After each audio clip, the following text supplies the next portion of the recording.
ఇండియాకి veto power వచ్చింది అని అందరూ చర్చించుకుంటూ ఉన్నారు. ఇదే సమయంలో రష్యా, ఇండియా, చైనా కలిసి ఒక పెద్ద గేమ్ స్టార్ట్ చేశారు. రష్యా తప్పించి ఇటలీ, కెనడా, జర్మనీ వంటి దేశాలు ఇండియాకి వీటో పవర్ ఇవ్వడానికి ఒప్పుకోలేదు. ఇండియాకి ఎట్టి పరిస్థితుల్లో కూడా వీటో పవర్ దొరకకూడదు అని వాళ్ళు ట్రై చేశారు. అయితే ఇండియాని అడ్డుకోవడం, కంట్రోల్ చేయడం తమ వల్ల కాదు అనే విషయం వాళ్ళకు బాగా తెలుసు. మొదట్లో అమెరికా కూడా ఇండియాకి వీటో పవర్ ఇవ్వకూడదు అని ట్రై చేసింది. కానీ చివరికి అమెరికా కూడా ఇండియాకి సపోర్ట్ చేసింది. అయితే అమెరికా ఇండియాకి సపోర్ట్ చేయక ముందే రష్యా, చైనా, ఇండియా కలిసి ఒక పెద్ద గేమ్ ప్లే చేశారు. ఇండియా ఎంత పెద్ద స్టెప్ తీసుకుంది అంటే ఆర్ఐసి కూడా యాక్టివేట్ అయ్యింది. ఇంతవరకు యునైటెడ్ నేషన్స్ని ఫాలో అయ్యే దేశాలు ఆర్ఐసికి క్యూ కట్టాయి. ఇంతకీ ఆర్ఐసి అంటే ఏంటి? దానికంటే ముందు ఈ మధ్య వీటో పవర్ విషయంలో ఎలాంటి డ్రామాలు జరిగాయో ఇప్పుడు తెలుసుకుందాం. వీడియో స్టార్ట్ చేసే ముందు ఈ వీడియోని లైక్ చేసి మా ఛానల్ సబ్స్క్రైబ్ చేసుకోండి. ఇలాంటి మరిన్ని వీడియోలు చేసేందుకు మాకు ప్రోత్సాహం వస్తుంది. ఈ మధ్యకాలంలో వీటో పవర్ గురించి చాలా చర్చలు మొదలయ్యాయి. కొన్ని దేశాలు మన భారతదేశానికి వీటో పవర్ ఇవ్వాలి అంటే మరికొన్ని దేశాలు మాత్రం ఇండియాకి వీటో పవర్ ఇవ్వకూడదు అని అంటున్నాయి. ఇంతకీ వీటో పవర్ అంటే ఏంటి? ఎందుకు ఇన్ని సంవత్సరాలుగా మన ఇండియా ట్రై చేస్తూ ఉంది? అమెరికాతో పాటు మరికొన్ని వెస్ట్రన్ కంట్రీస్ మనకి వీటో పవర్ రాకూడదు అని ఎందుకు ట్రై చేస్తున్నాయి? ఇంటర్నేషనల్గా ఏదైనా ఒక నిర్ణయం తీసుకున్నప్పుడు ఆ నిర్ణయాన్ని ఆపడానికి వీటో పవర్ ఉపయోగపడుతుంది. వేరే ఇతర దేశాలన్నీ కూడా ఆ నిర్ణయానికి ఓకే చెప్పినా సరే మన దగ్గర వీటో పవర్ ఉంటే మనం ఆ నిర్ణయాన్ని అమలు కాకుండా ఆపాలి అనుకుంటే ఆపవచ్చు. ఇప్పటి వరకు కేవలం America, Russia, China, France, Britain వంటి 5 దేశాలకు మాత్రమే వీటో పవర్స్ ఉన్నాయి. అందుకనే అమెరికా, బ్రిటన్ వంటి దేశాలు ఎంతో పవర్ఫుల్ దేశాలు అని అందరూ భావిస్తూ ఉంటారు. ఏదైనా దేశంలో గందరగోళ పరిస్థితులు ఏర్పడితే అప్పుడు అమెరికా జోక్యం చేసుకుంటూ ఉంటుంది. ఏదైనా దేశం మీద శాంక్షన్ విధించాలి అన్నా సరే ఈ అమెరికాకు వీటో పవర్స్ ఉపయోగపడతాయి. ఇండియా ఆర్థికంగా దూసుకుపోతూ ఉంది. ప్రపంచంలో కూడా ఇండియా ఒక గ్లోబల్ కంట్రీగా ఎదిగిపోయింది. అందుకనే ఇండియా కూడా యుఎన్ఎస్సిలో అంటే యునైటెడ్ నేషన్స్ సెక్యూరిటీ కౌన్సిల్లో పర్మనెంట్ మెంబర్గా మారేందుకు చాలా సమయం నుండి ట్రై చేస్తూ ఉంది. ఒకవేళ ఇదే జరిగితే భారతదేశానికి కూడా వీటో పవర్స్ లభిస్తాయి. మన ఇండియా ఒక సూపర్ పవర్గా ఎదగడానికి ఎలాంటి ఆటంకాలు ఉండవు. అయితే వెస్ట్రన్ కంట్రీస్తో పాటు ఇటలీ, జర్మనీ, జపాన్ వంటి దేశాలకు కూడా భారతదేశానికి వీటో పవర్ లభించడం ఇష్టం లేదు. ఇండియా యునైటెడ్ నేషన్స్లో ఒక మెంబర్గా అవ్వడం కూడా వాళ్ళకి ఇష్టం లేదు. ఎందుకంటే జర్మనీతో పాటు జపాన్ కూడా ఈ ప్రపంచంలోనే ఎకనామికల్గా డెవలప్ అయిన దేశాలు. భారతదేశం ఆర్థికంగా ప్రపంచంలో 5వ స్థానంలో ఉంటే జర్మనీ, జపాన్లు 3, 4వ స్థానాలలో ఉన్నాయి.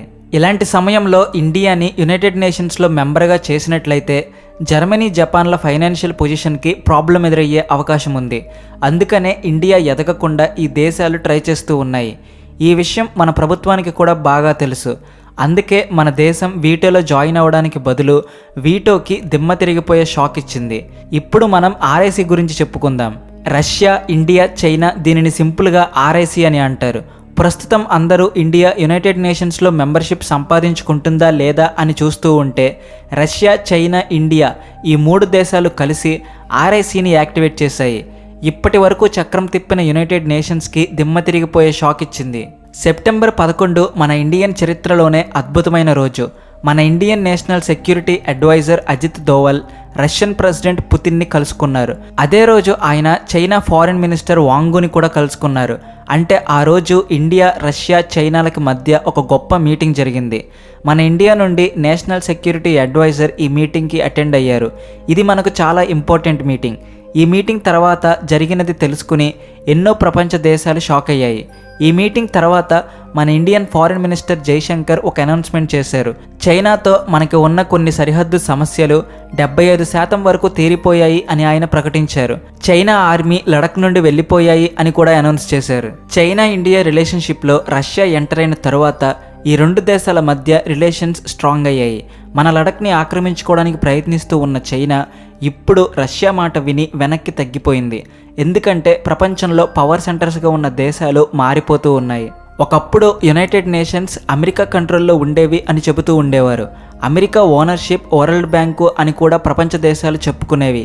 ఇంటర్నేషనల్ మానిటరీ ఫండ్స్ విషయంలో కూడా అమెరికా కంట్రోల్ ఉండేది అని అందరికీ తెలిసిన విషయమే. దానివల్ల రానున్న రోజులలో అమెరికా కంట్రోల్ ఈ ప్రపంచం మొత్తం మీద ఉంటుంది అని అందరూ అనుకున్నారు. కానీ ఇప్పుడు మాత్రం పవర్ సెంటర్స్ మారుతూ ఉన్నాయి. ఈ పవర్ మొత్తం భారతదేశం కంట్రోల్లోకి వస్తున్నట్లు కనిపిస్తూ ఉంది.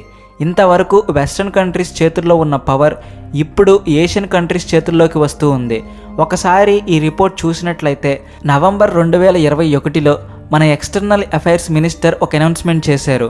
నవంబర్ 25, 2021లో రాయబడిన ఈ ఆర్టికల్లో Russia, China, India foreign ministers అందరూ కలిసి మీటింగ్ పెట్టుకున్నట్టుగా తెలుస్తూ ఉంది. ఈ 3 దేశాలు కలవడం చాలా విచిత్రంగా అనిపించవచ్చు, కానీ ఈ 3 దేశాలు కలిసి RIC అనే మీటింగ్ ఏర్పాటు చేసుకున్నాయి.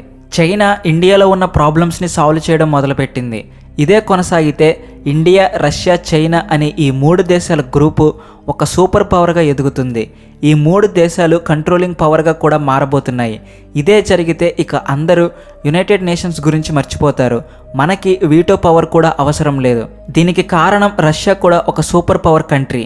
అయితే వెస్ట్రన్ కంట్రీలు ఈ దేశం మీద కొన్ని శాంక్షన్స్ విధించాయి. రష్యా, యుక్రెయిన్ మధ్య జరిగిన యుద్ధంలో ఈ వెస్ట్ దేశాలన్నీ కూడా యుక్రెయిన్కి సపోర్ట్ చేసి రష్యాని ఒంటరిని చేశాయి. ఇలాంటి సమయంలోనే రష్యాకి ఒక స్ట్రాంగ్ పవర్ ఉన్న దేశాల మద్దతు అవసరం. ఆ మద్దతు ఇండియా నుండి రష్యాకి లభిస్తూ ఉంది. ఇప్పటికే ప్రపంచంలో అత్యంత ఎక్కువ జనాభా ఉన్న దేశంగా మన ఇండియా మారిపోయింది. చైనాను మ్యానుఫ్యాక్చరింగ్ హబ్ అని పిలుస్తూ ఉన్నారు. ఇప్పుడు ఈ 2 దేశాలతో ప్రపంచంలోనే సూపర్ పవర్గా ఉన్న రష్యా చేతులు కలిపింది. టెక్నాలజీ విషయాల్లో రష్యాకు తిరుగులేదు. దానికి తోడు పవర్ఫుల్ మిలిటరీ ఏ దేశంలోనైనా ఉంది అంటే అది కేవలం రష్యాలో మాత్రమే ఉంది. ఈ 2 దేశాలు కలిశాయి అంటే ప్రపంచంలో ఉన్న 40% జనాభా RIC కంట్రోల్లోకి వస్తుంది. ఇలా ప్రపంచ దృష్టిని RIC గ్రూపు తన వైపుకు ఆకర్షించింది. దాంతో USSCకి వీటో పవర్కి చెక్ పెట్టినట్టు అయింది. USSC స్థాపించిన సమయంలో ఫైనాన్షియల్గా సూపర్ పవర్గా ఎదుగుతూ ఉన్న దేశం ఇంకేదో ఉంది. కానీ ప్రస్తుతం మాత్రం ఇండియా ఫైనాన్షియల్గా జెట్ స్పీడ్తో దూసుకుపోతూ ఉంది. So RIC and veto power గురించి తెలుసుకున్నారు కదా. RIC మీద మీ అభిప్రాయం ఏంటో కామెంట్ సెక్షన్లో రాయండి. పవర్ కంట్రోలింగ్ సెంటర్స్ ఏషియాలో రావడం కూడా మనకి గుడ్ న్యూస్ అంటారా? కామెంట్లో తెలియచేయండి. అలాగే వీడియో నచ్చితే వెంటనే లైక్ చేసి, షేర్ చేసి, సబ్స్క్రైబ్ చేసుకోండి. ఇతరులకు కూడా సబ్స్క్రైబ్ చేసుకోమని ఛానల్ని పంపించండి. Thanks for watching.